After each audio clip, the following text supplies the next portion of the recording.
kalau ada sahabat yang ikut live Facebook saya masa PKB, ada sesi bab ini, dan saya bukan mau bikin mufti, siapa juga saya, tapi sebagai pendakwah bebas yang mengajak orang, bukan mengajar. Beza ya, dan ini mengajak, bukan mengajar. Berapa lama yang menjadi dai? Mengajar, bukan mengajak. Bila kita mengajar, kita bukan dai. Kita adalah siapa? Kita adalah orang alim. Kita adalah guru. Kita mu'allim. Beza kan? Mu'allim dengan dai. Betul kan? Dai kerjanya mengajar, sedangkan mu'allim itu kerjanya mengajar. Tapi berapa ramai dai yang sudah mengambil alih tugas mu'allim? Nah, ini kita masalah. Karena kita bilang ada juga ilmu kita bertrip-trip, ada ilmu kita, lalu kita pun mulai sudah dalam mengajak, kita mulai mengajar. Ini masalah kita. Tapi kalau ada authority, kalau yang ilmu sesuai dan boleh membahas, tidak ada masalah. Itu kredit sama seorang dai.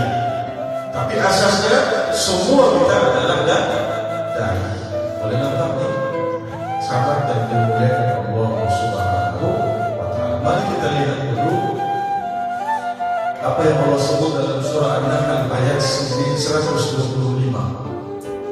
Ya, ud'u ila sabili rabbika bil hikmati wal mau'izatil hasanah wajadilhum billati hiya ahsan. Kemudian Allah Ta'ala jawab di ujung ayat apa dia?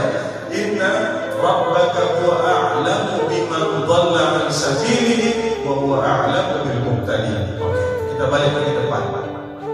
Tenang-tenang ya, kita tidak masalah. Oke, kita mengatur. Ya. Kita kasih mudah-mudah saja. Baik. Allah bilang apa? Ud'u. Allah perintahkan hai Muhammad, ajaklah. Jadi segi bahasa Arabnya, ud'u ini adalah asal kata akarnya adalah dal, ain, waw, da'wah. Betul? Kemudian diubah, dia punya i'rabnya, sarafnya berubah-ubah, kemudian terbit kalimat da'i. Da'i ini isim fa'il, orang yang mengajak. Bila da'i mesti ada mad'u. Mad'u ini orang yang kita ajak. Oke? Allah bilang apa? Ud'u ila sabili rabbika bil hikmah. Hai Muhammad, Nabi Muhammad sallallahu alaihi wasallam, ajaklah manusia itu ke jalan Tuhanmu. Baik. Sekarang ini sahabat yang mulia, Allah menggunakan kalimat jalan ini dalam Quran banyak jenis bahasa. Pertama sabil, jalan juga. Ada lagi sirat, betul? Jalan juga. Ada lagi tariq, jalan juga. Ada lagi syarih ataupun syarih. Kalau yang pernah pergi Mekah, di Madinah, di tanah Arab, kalau highway itu dipanggil syarih. Syarih ini apa? Jalan yang besar. Jalan besar. Macam kita di sini highway lah. Jalan orang tahu mungkin main road, jalan utama. Itu kan? Itu dipanggil syarih. Nanti kita akan cerita apa biasanya. Kemudian ada lagi tariq, pun jalan juga. Apa beza tariq dengan syarih? Apa beza sabil dengan syarih? Sahabat yang dimuliakan Allah, mari kita lihat satu persatu. Ya. Syarih itu artinya adalah jalan besar yang kalau boleh kita artikan dalam agama kita sebagai syariat. Kalau kata akarnya itu syara'ah, daripada syariat membentuk syariat. Apa syariat? Syariat ini adalah sesuatu yang tidak boleh diubah oleh siapapun, dan ini khusus Allah Ta'ala turunkan kepada Nabi. Ya, la yantiqu 'anil hawa in huwa illa wahyun yuha. Tidaklah Nabi Muhammad Sallallahu Alaihi Wasallam itu nanti bercakap dengan sendiri suka-suka hatinya, melainkan setiap yang disebut, yang dibuat, yang ditunjukkan Nabi bil af'al, bil aqwal, itu adalah wahyu daripada Allah. Maka itu dipanggil sebagai syariat sahabat tuan-tuan yang mulia para ustaz. Dalam syariat tidak boleh kompromi, tidak boleh kita bertawar-tawar dalam masalah syariat. Ini kena jelas. Tapi dalam ini, ayat ini, Allah tidak menggunakan perkataan syari', betul? Allah bilang, "Hai Muhammad, ajaklah orang ke syariat ini dengan jalan hikmah." Paham tak? Sebab apa? Sebab sabil itu adalah perlu metodologinya. Sabil itu satu jalan yang ada kaedahnya yang tersendiri. Sebab apa? Sebab mengajak orang itu ada kaedah, ada uslubnya, ada metodologinya sendiri. Itu boleh berubah-ubah mengikut keadaan. Sebab itulah sahabat yang mulia, kita jangan pernah menafikan kaedah dakwah orang lain. Mentang-mentang dakwahnya tidak macam kita bilang, "Oh, itu tidak boleh pakai." Sesat itu semua. Kita sedang masuk surga. Akhirnya surga itu macam sempit. Dan kita sekarang masuk satu orang. Orang lain tak ada yang masuk surga. Boleh nampak ni sahabat yang mulia. Allah menggunakan kalimat sabil. Ud'u ila sabil rabbika. Ajaklah manusia ke jalan Tuhanmu. Maknanya bukan mandatori. Paham ya? Kalau mandatori ini tuan-tuan, itu sesuatu yang mutlak, tidak boleh berubah-ubah. Tapi dakwah, Allah menggunakan kalimat sabil. Apa makna sabil? Sabil ini tuan-tuan, sahabat yang dimuliakan Allah, sama macam tariq. Tariq ini apa? Jalan-jalan yang lain yang juga boleh menyampaikan kita kepada maksud syariat itu tadi. Syariat itu adalah jalan utama yang tidak boleh dirunding cara. Al-Quran itu syariat Allah Ta'ala, tidak boleh dirunding cara. Apa yang ditunjukkan Nabi dalam bentuk syariat itu tidak boleh dirunding cara.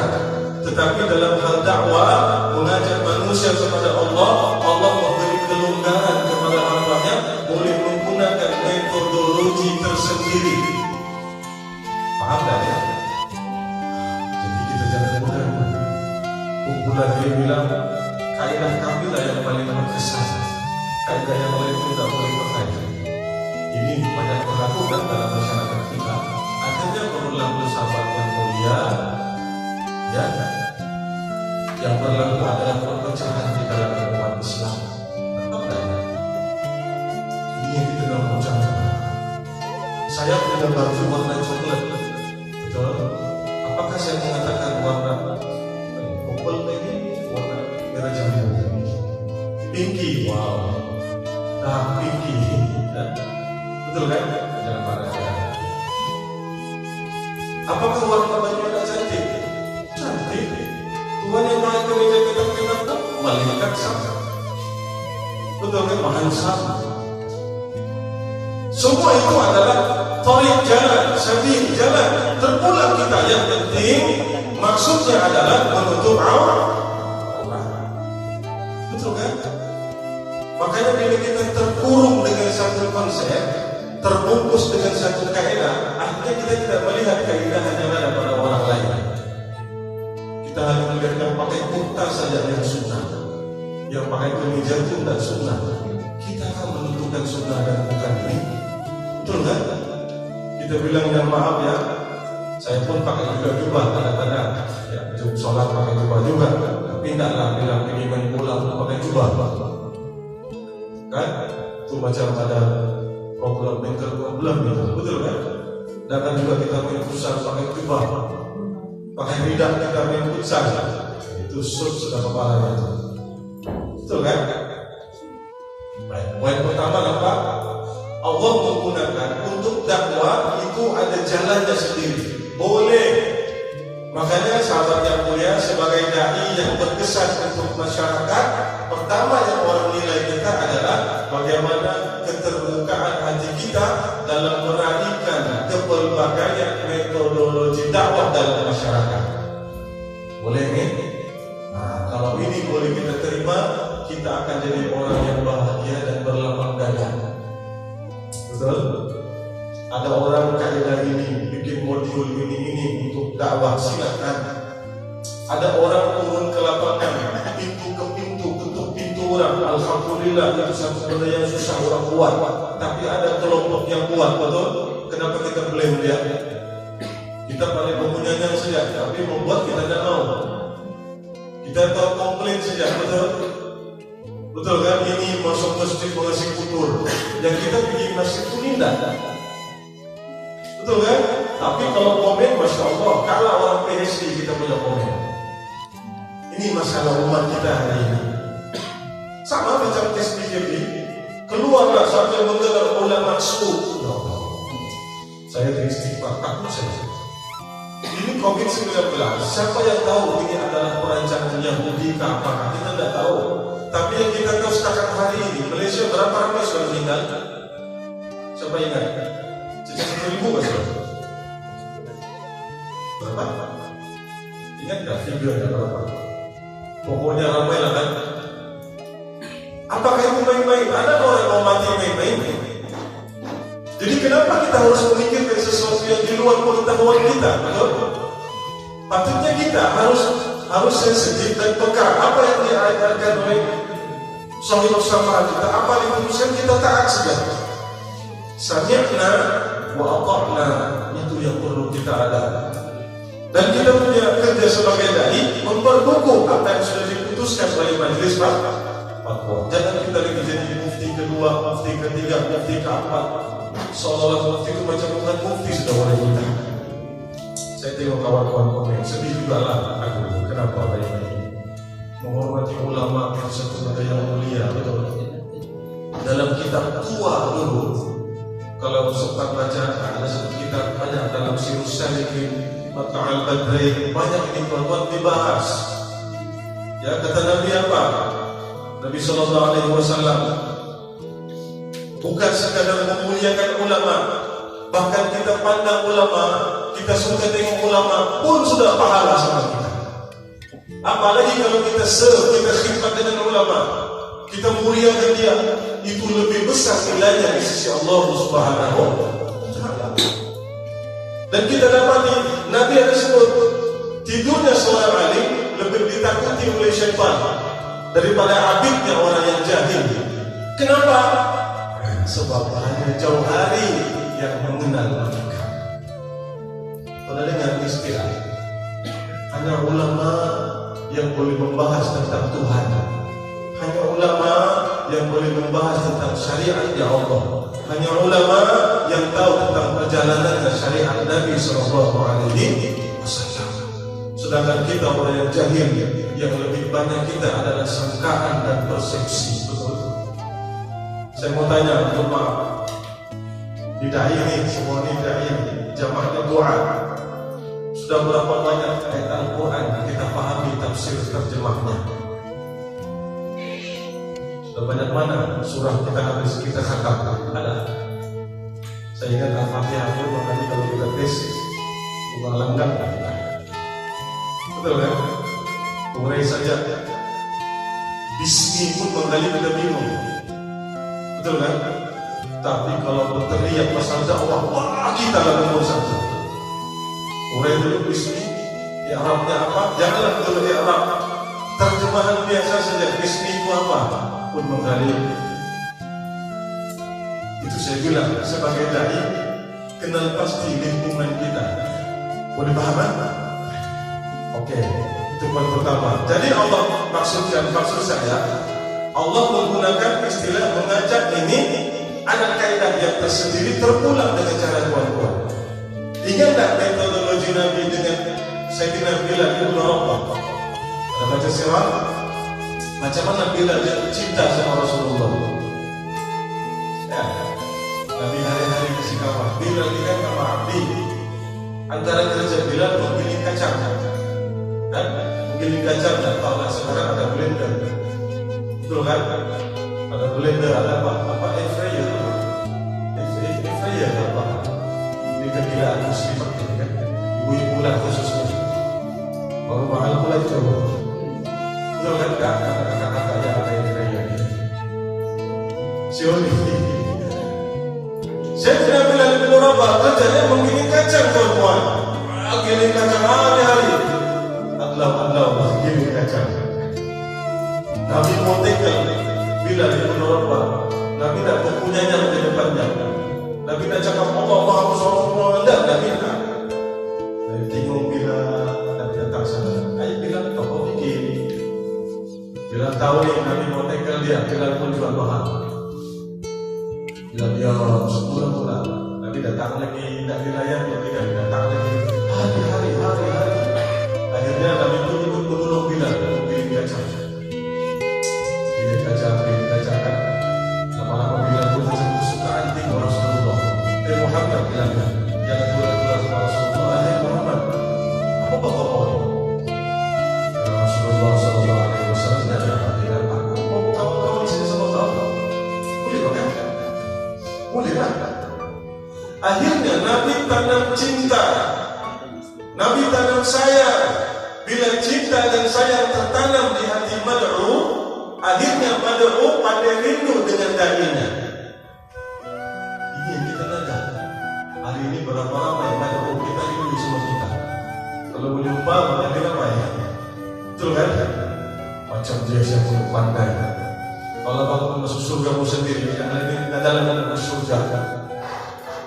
Berlaku tidak dalam masyarakat kita? Kenapa kita tidak mengikuti sabilnya Nabi SAW? Kita tidak mengikut metodologinya Rasulullah SAW. Apa metodologi Nabi yang pertama? Bil hikmah. Hari ini sahabat yang dimuliakan Allah, berapa ramai orang yang mencari ilmu tapi lupa mengejar hikmah. Kalau kita lihat para filosof, ahli-ahli ilmu, para cendekiawan, orang yang mengabdi dalam pengetahuan agama ini, yang paling tinggi di sisi mereka bukan ilmu, ya, tetapi bila ilmu itu diberkati oleh Allah Ta'ala, bermanfaat ilmu akan terbit satu pengetahuan yang dipanggil sebagai hikmah. Sebab itulah ada dipanggil ahlul hikmah. Siapa ahlul hikmah ini? Ahlul hikmah adalah orang yang mendapat buah hasil ilmunya. Betul kan? Berapa ramai yang merasa berilmu tapi tidak memiliki hikmah. Akhirnya sana haram, sini bid'ah, sana neraka, dia akan masuk surga. Kenapa? Tidak memiliki ilmu hikmah. Sedangkan Allah sebut dalam Quran bil hikmah dulu. Bila bil hikmah, Nabi ajar 3 kaidah dalam dakwah. Pertama apa dia? Salam.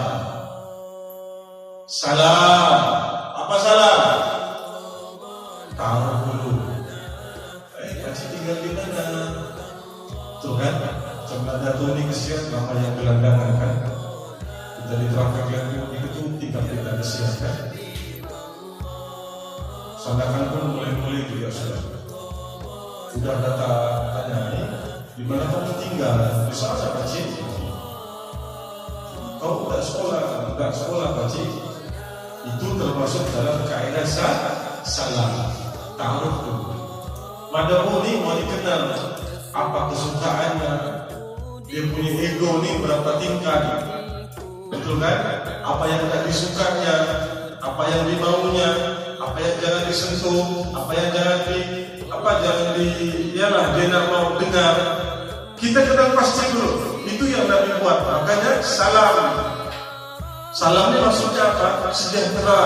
Pastikan pada roh merasa sejahtera dengan da'inya. Orang yang tak merasa safe dengan orang lain, dia tak akan ikut. Betul kan? Kita follow guru kita. Kenapa? Karena kita merasa dia boleh bimbing kita. Sebab itulah kita follow guru kita, ikram, kita punya guru. Kenapa? Kita meletakkan guru boleh bimbing saya. Coba kalau kita tidak safe, tidak rasa selamat bersama guru, mau kita ikut sama dia? Nah, jahanam kita. Betul kan? Itu yang jadi wal'iyadzubillah, guru Yahya ajaran sesat, mula-mula jadi murid, lepas itu jadi istri. Betul kan? Ini hati-hati, banyak berlaku. Makanya sebagai dai kena dulu salam dengan badan. Kenal pasti dulu kesukaan dan seumpamanya.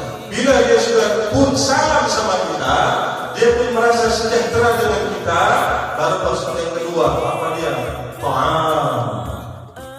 Dai jangan kena khutbah, sekali-sekala belanja, waktu tarik sama kawanmu. Bro, mana bro? Kita mulai kalau kawan nih, kawan tak pergi masjid, kawan pakai seluar untung, kawan macam tak minat sama agama, tapi dia suka berkawan sama kita. Itu advantage sebagai seorang dai. Bermana walaupun dia belum ikut dari ajaran Islam, tapi personalnya mau berkawan sama kita, nah ngambil. Jangan sebut dulu, bro, kau ini masih turun, janganlah, pecah hatinya. Follow dulu, bro, mana kopi, bro, mari aku belanja. Minum kau bro, dari tidak keluar duit belanja kalau ada lah. Ya, kalau ada dan tidak membanyakan sekelas tertarik berbicara berapa juga pak. Yang penting dia ta'am, dari kita bagi sharing rezeki, bagi gift, bagi hadiah dengan kawan-kawan kelilingnya. Nah, sudah itu salam, sudah ta'am, baru masuk yang ketiga, apa dia? Baru kita kalam, apa kalam? Baru kita cakap.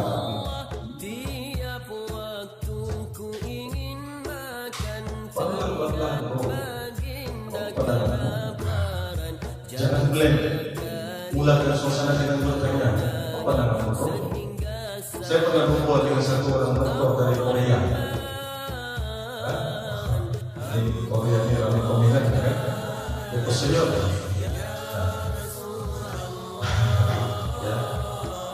Saya berbuat dengan satu orang dokter Korea. Dia ini dokter fisik, dokter biologi. Tak tahu kan biologi ini mengkaji anatomi tubuh manusia. Dokter Kim namanya. Masa itu saya di tahun 2002 dan 2001 saya ingat sudah. Saya selalu kopi-kopi sama dokter Kim. Dia bukan Islam. Jadi mula-mula dia agak ada gap, ada sempadan dengan saya. Masa dia tahu saya sekolah di Tampis kan, tapi Islamnya. Tapi saya kalau saya minum sama dia, saya tak pakai begini. Saya pakai seluar jeans, saya pakai tisu-tisu biasa, tidak kurang lah. Tapi tisu-tisu biasa lah kan, tisu anak muda. Saya pakai biasa tisu lah kalau orang duduk sama dia. Tapi dia tahu background saya. Akhirnya lama-lama dia suka membuat. Saya pun masuk tahu lah. Cuma tahu lah waktu Inggris tahu ini, syukur-syukurlah ada asal paham. Bolehlah, boleh paham sikit-sikit. Dia pun dia datang cakap Melayu, cakap orang putih. Antara kegemaran orang Korea ini, sahabat yang dimuliakan Allah, berlihan ulana. Tahu kita hari ulana yang bikin dalam kalau di kedai minum juga ada kan? Lada yang air bukan? Orang makan roti canai pakai kuadal atau 2 kali. Dia makan roti canai pakai lada contoh. Kalau satu mangkuk pun habis, satu roti canai habis. Tunggal kita minum. Jadi saya bawa lah. Bawa semuanya. Akhirnya saya tanya dia, dokter sebenarnya, cuman pandangan dokter, ada orang bilang semua ini berlaku secara nature, secara semula jadi. Apa pandangan dokter? Dia bilang apa? Betul, dulu masa dia ambil master pasal biologi ini, saya mendapati bahwa semua ini jadi dengan sendirinya. So saya bilang dokter pegang itu kan, nanti dulu. Tapi bila dia further study, dia sambung lagi ambil PhD-nya, dia mendapati bahwa mustahil sesuatu itu jadi dengan sendirinya. Saya terus tanya dia, jadi kalau begitu dokter percaya dengan Tuhan? Ya, ada benar, saya pilih kita. Jadi saya tanya, dan yang mana satu? Tuhan yang mana yang dokter percaya? Yang Tuhan Allah, saya bilang, pertama dia, itu biar diri saya sendiri bilang. Tapi setidak-tidaknya sahabat yang dimuliakan Allah, saya dapat pengalaman bahwa orang seperti dia ini akhirnya dengan ilmu menemui hikmah dalam pengetahuan mereka. Mula-mula dia percaya kepada Tuhan. Akhirnya dia menemui nada benda boleh jadi dengan sendirinya. Akhirnya insyaAllah besok kita kongsi. Sebab yang kedua itu besok. Apa tajunya? Apa dia? Ada? Sebab yang kedua besok pukul 10.30. Apa namanya? Ya. Oh, yang pertama pagi besok awal.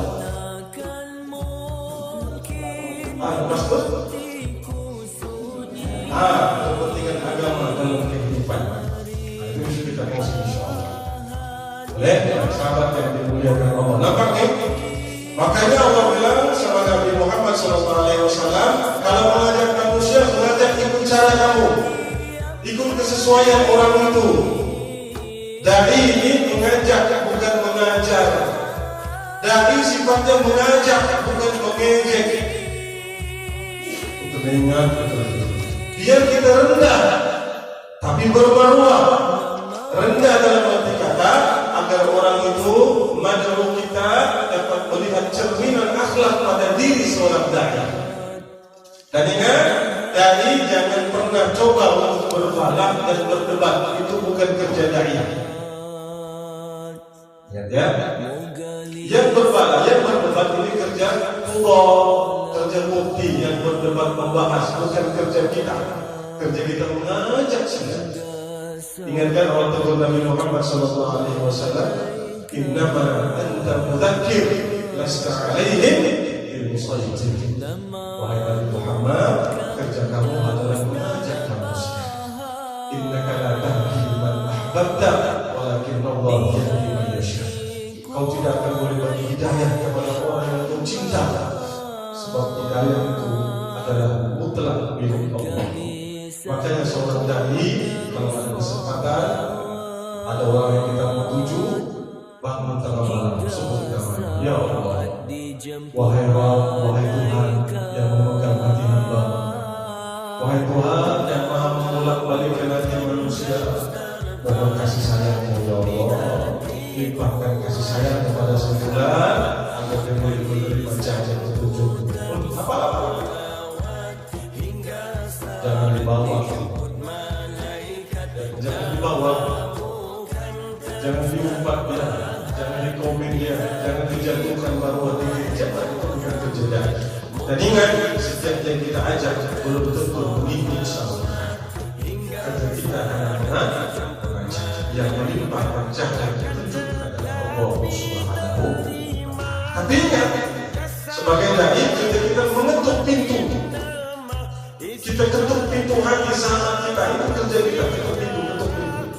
Apalagi nanti kita akan sebut tentang masyarakat majmuk. Yang kedua, seandainya berlaku yang keduanya apa dia? Wal mau'izah. Apa mau'izah ini tuan-tuan? Memberi nasihat ataupun example, contoh yang baik.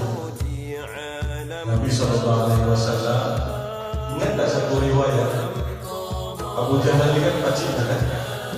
Abu Jahal kan pacik. Jadi Abu Jahal ini tahu juga hari-hari Nabi mesti akan datang ke rumah. Jadi Abu Jahal ini mengerjakan Rasulullah 3 hari berlubang di depan rumahnya biar Nabi termasuk dalam rumah supaya Nabi jaga. Kenapa satu hari itu Nabi masuk dari belakang rumah? Masuk dari dapur, terus pergi dapur. Akhirnya apa? Dia yang masuk dalam rumah. Ini cerita dia tanya sama Rasulullah, kenapa Pak? Aku bilang Nabi, ini rumah kecil itu. Jadi aku masuk dari dapur, aku salah. Nabi boleh menunjukkan keadaan. Ini kalau kita ada mudah-mudahannya. Kemudian sahabat yang dimuliakan Allah, ini juga wajah diri billati hiya ahsan. Bila ada berlaku al-jidal, apa al-jidal? Sedikit tekaranlah, perbahasanlah. Ya, gunakan metodologi perbahasan. Kalau tak boleh mengelak, terpaksa juga apa kita kuat, gunakan kaidah yang humble. Jangan mau menang. Ya, sedikit pengalaman. Ada satu budak perempuan, dia berkawan dengan seorang lelaki non muslim. Lelaki non muslim ini sebetulnya berusaha mengajak perempuan ini agamanya. Tapi dia cakap dengan perempuan itu, pokoknya dia mau masuk Islam. Tapi dia tidak akan masuk Islam, melainkan dia paham dulu agama Islam. Akhirnya budaknya dihujani dengan soalan budak laki-laki. Budak akhirnya budak perempuan ini, bapaknya baru meninggal, kawan saya. Dan budak ini biasa dengan saya. Dia pun saya Pak, dulu belum ada WhatsApp, belum kasihan, pakai kaset saja. Tahun 2008, lebih kurang. Nah, Ustaz, ada kawan saya nanti akan tanya-tanya Ustaz, boleh bahasa. Akhirnya, sahabat yang dimuliakan Allah, udah muslim kuat SMS saya. Bayangkan, SMS-nya kami itu, saya dari Sandakan sampai di Pundasan. Kalau kita pun ke sana, di Pusat Islam, masa itu saya ada jemputan di sana, naik di Masilau, sampai di bawah Pundasan, baru habis SMS. Panjang SMS-nya. Tapi terpaksa, sebab apa? Dia mulai mau meragu, mau mewujudkan keraguan kepada hati perempuan tadi yang cewek ini. Tapi cewek ini pandai, dialihkannya sama saya. Akhirnya berbualan saya dengan budak laki-laki. Dua tahu apa yang dia isu bahwa dia tidak percaya manusia berpunca daripada tanah. Itu jadi isunya. Oh, dia coba timbulkan keraguan.